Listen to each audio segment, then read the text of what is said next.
Hello. Most of you will be taking this class because it's a core class at St. John's. But at St. John's, unlike many other universities, the requirement is only for one class since 1500, this class. At most of the colleges, you would have had a requirement for 2 history classes. The first one would have taken you up to 1500. The point of this video, therefore, and the reading you'll be doing this week, is to try to fill you in on what happened in world history up to the start of this course, that is up to 1500. And the second part of what we'll be talking about today is equally crucial, for it introduces the theoretical model that is used in this course to analyse history. That is, the networks, hierarchies and cultural frames and cultural screens that provide the framework for your study. So if you don't get these right off, it's worth taking time to go back over them, or it'll be something like trying to learn to become a stunt driver without actually ever having seen a car. So in this course, the chronological summary starts with the beginning of man, and Homo sapiens have their origins here in the Great Rift Valley and spread outwards around the world. But the period that we're really interested in is when things really get going for modern man, about 70,000 years ago, with the cognitive linguistic revolution, which changes the way the early hunter-gatherers thought and spoke. As language becomes more symbolic and metaphorical, it gave us the capacity to translate languages and create bigger networks. And it gave us the capacity to think about status symbolically and therefore develop hierarchies. And it also gave us the tools to interpret ourselves and seek meaning in the world, allowing for the development of identity and thus the development of culture. Around 20,000 years, 20,000 to 15,000 years ago, the last ice age, shown here in the green, the last ice age ended, and the warmer conditions created some more densely occupied areas of the world, and in these humans began to settle down to find food. So if we look at our periodization model, hunter-gatherers last for this very long period. It's the longest period, you'll note. And it's only at the end of the last ice age, which starts to end about 20,000 years ago, that we start to see a major shift in how humans live, and they start to become agrarian. But it's important to note that this doesn't happen overnight. In fact, people start to settle down in villages before they develop farming, and most people aren't aware of that. But in some places, the abundance of food was so rich that rather than roaming around in bands to find food, they settled down in settled villages, and this happens before farming. But as things develop, people do start to develop domesticated plants and domesticated animals about 10,000 years ago, and then about 8,000 years ago, we can really see villages that are completely dependent on farming. Actually, many people were actually worse off under farming than they were under as hunter-gatherers, because they had generally poorer diets. They weren't as varied, and they were richer in starches. They were exposed to more disease. They were living cheek by jowl with animals, with we think today about diseases that can jump from animal species to man, such as swine flu or avian flu. You can see this might not be great conditions. And more importantly, they had to submit to the authority of leaders. And the development of hierarchies and those that are in charge and those that have to toe the line develops in this period. But collectively, agriculture could support more people than hunting and gathering, and villages grew and developed the most basic form of hierarchy, chieftains, where a hereditary chief and a small elite controlled the farmers. Then, by about 4,000 BCE, along the great rivers of the world, we start to see the development of states. So if we look here at this map of the origins of agriculture, we'll see that it doesn't just start in one place, but it develops independently in many different places. And a lot of these places are along great river valleys. So we have the Nile and the development of Egypt. We have Mesopotamia with the Tigris and Euphrates and the development of all the cultures that overlay there. We have the Indus in Pakistan and the development of the cultures there, and the Yellow Valley in China. And at these places we start to see the development of what we call state-level, complex state-level societies, which sounds like a complicated term, but it's actually really self-explanatory. They're complex, they're not simple like bands or tribes. They're state level, they're big places, they're not villages, and they're a complete society. So by around 600 BCE, state-level organization had spread in a great swathe of Eurasia, from China to Spain. And these places began to be connected by networks, along which flowed goods, ideas, and sometimes people, and very often disease. This was a more complex world, and it's in this period that we say that history turned on its axis, and that gives us the term the Axial Age. In the Axial Age, from around 600 to 300 BCE, we see great thinkers such as Plato and Buddha and Confucius. And these guys flourished, and great philosophical and religious traditions developed, which proved to also be an effective form of social control. And this in turn led to the development of what's known as the Age of Empires, from roughly 400 BCE to 400 AD. And this period saw many empires come and go, including the Persians, the Chinese Han, the Roman, and the Indian Moiran. But eventually all these empires broke up. But what's important is their successors followed the precedents set by the earlier ones.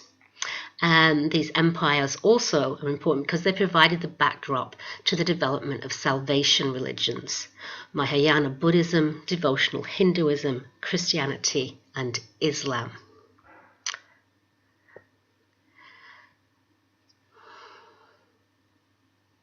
After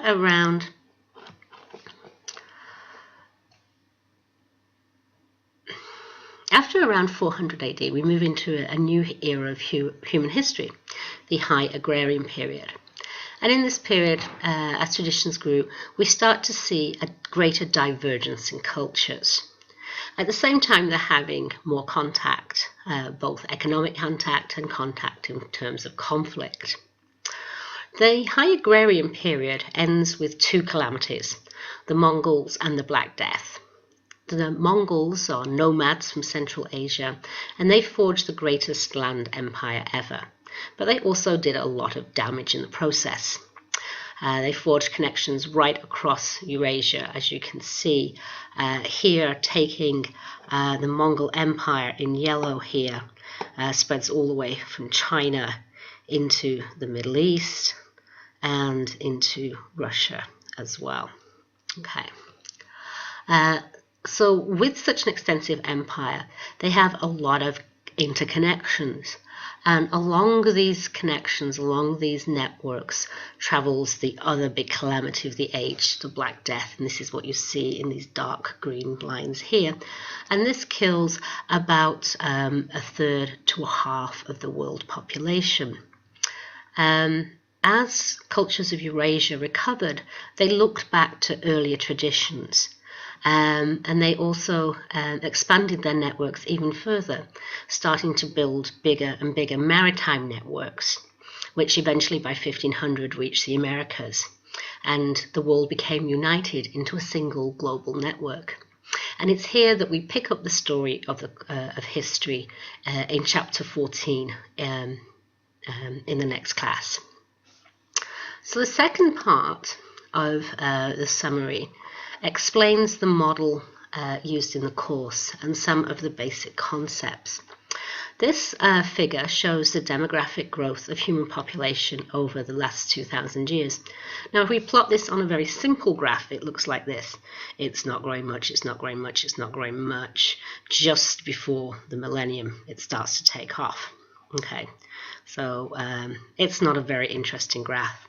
So with some numerical trickery, and you'll see that these go from 10,000, 100,000, 1 million, a billion, 10 billion. So it's not an equally armed graph. And this goes from 2 million years ago to 100 years ago to 10 years ago.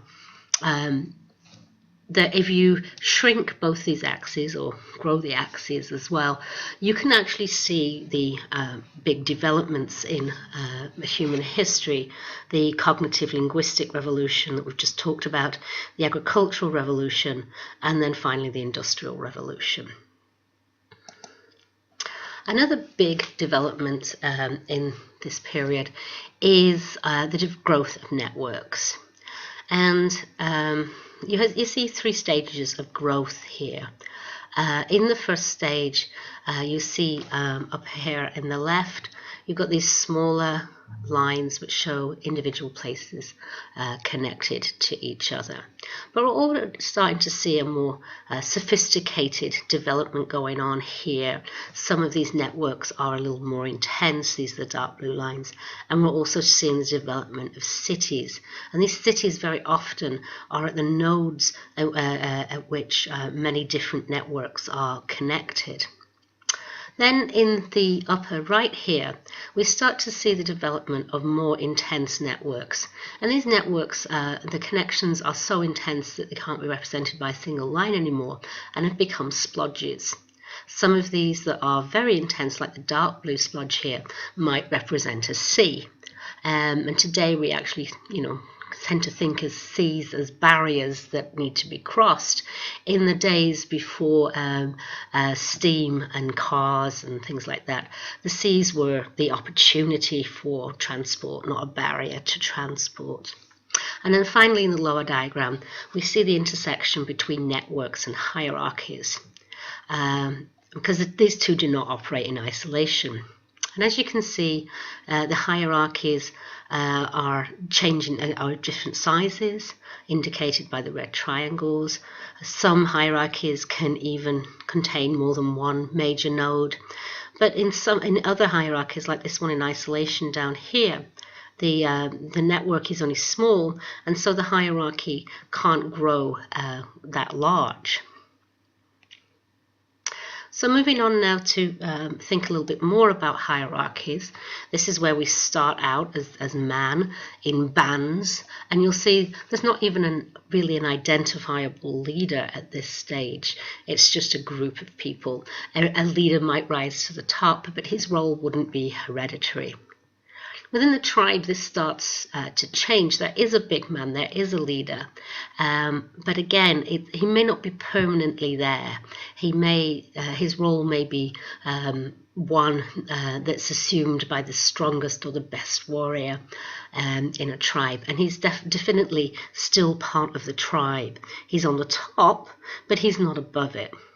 In the chieftain, this third stage, we see that the chief has pulled his way out of the common mass, and he's sitting on top, and his momentum has dragged this group of elites up with him too, who now sit on top of the common blob of commoners.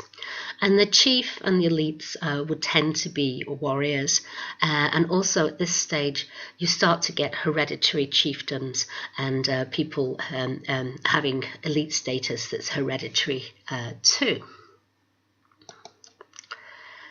In the next stage of development, we see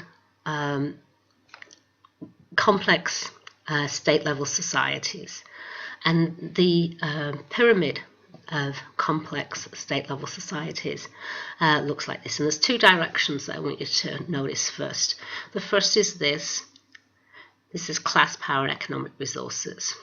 Okay, so as the power goes up, the economic resources are also drawn up as well. Okay, so those on the top end up with more of the economic resources, whereas those on the bottom end up with the least power. There's also another direction, front and back. Now, the front of the pyramid is much more obvious to us. We can see it much more clearly. And we say that the front face of the pyramid is gendered male. These are the men. The women in the private sphere are more difficult for us to see, and these form the back of this pyramid. Then the other big difference is obviously in status as we move up the pyramid. The vast majority of people are commoners. On the local level, these are ruled by local lords, knights, or whatever the cultural equivalent is in different societies. On top of these local elites sit a smaller body of elite which are more intimately tied to the unitary political leader. The unitary political leader is one of these terms like complex state-level society, which sounds way more complicated than it is. Unitary just means one. There's just one of them, so it's the political leader on top. The reason we use this term and not king or emperor or pharaoh is that those terms are all very much dependent on the individual culture or society that we're talking about. So unitary political leader is a catch-all term which explains them all. Okay, so the third part of our model are cultural frames and screens. As we've talked about before, the cultural frame, the outside here, is basically implicitly agreed upon cultural values. So these are the things that seem very natural to a society. They are so normal to a culture, in fact, that people may not even be able to see them, may not be aware that they operate within this frame. These are the thoughts and the issues and the ideas of the people. This serves to frame those thoughts, ideas, and issues. The things on the cultural screen are often more contested, issues with which a society is wrangling, or the image they want to project of themselves.